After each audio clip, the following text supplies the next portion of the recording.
اس آیت میں ایک اور اہم بات اللہ رب العالمین نے کہا آمنو، جو لوگ ایمان لے آئے، وعاملوا الصالحات، جو لوگ نیک عمل کیے ان کا پورا بدلہ اللہ رب العالمین دے گا۔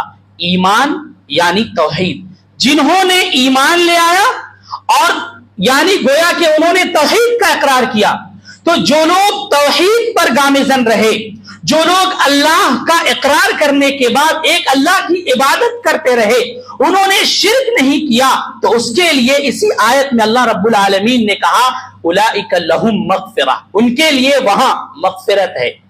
آمنو، جنہوں نے ایمان لایا ان کے لیے کہا اولئک لہم مغفرہ، ان کے لیے مغفرت ہے۔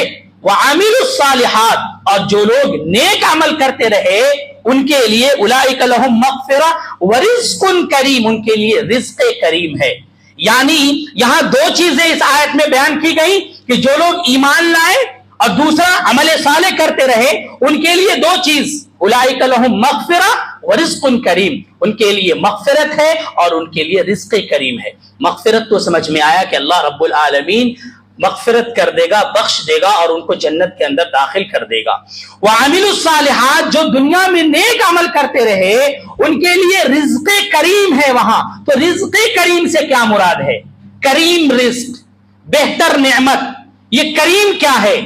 تو کریم کی ڈیفینیشن میں یہ بات آتی ہے کہ دو چیزیں شامل ہیں کریم میں۔ کریم میں پہلی چیز کیا ہے؟ حسن الکیفیہ، اور دوسری چیز ہے حسن الکمیہ۔ حسن الکمیہ کہتے ہیں بہترین کوانٹیٹی میں اللہ رب العالمین رزق دے گا، بہترین کوانٹیٹی میں، اتنی مقدار میں اللہ رب العالمین آپ کو وہاں رزق دینے والا ہے کہ لا تحصا، اس کا آپ شمار ہی نہیں کر سکتے۔ اور رزق کریم میں حسن الکیفیہ یعنی اس قدر بہتر نعمت اللہ رب العالمین آپ کو وہاں دینے والا ہے کہ آپ کی عقل وہاں تک پہنچ ہی نہیں سکتی، اس خوبصورت انداز میں اللہ رب العالمین آپ کو وہاں رزق دینے والا ہے۔ تو جو لوگ نیک عمل کرتے رہے ان کا بدلہ اللہ رب العالمین کیا دے گا؟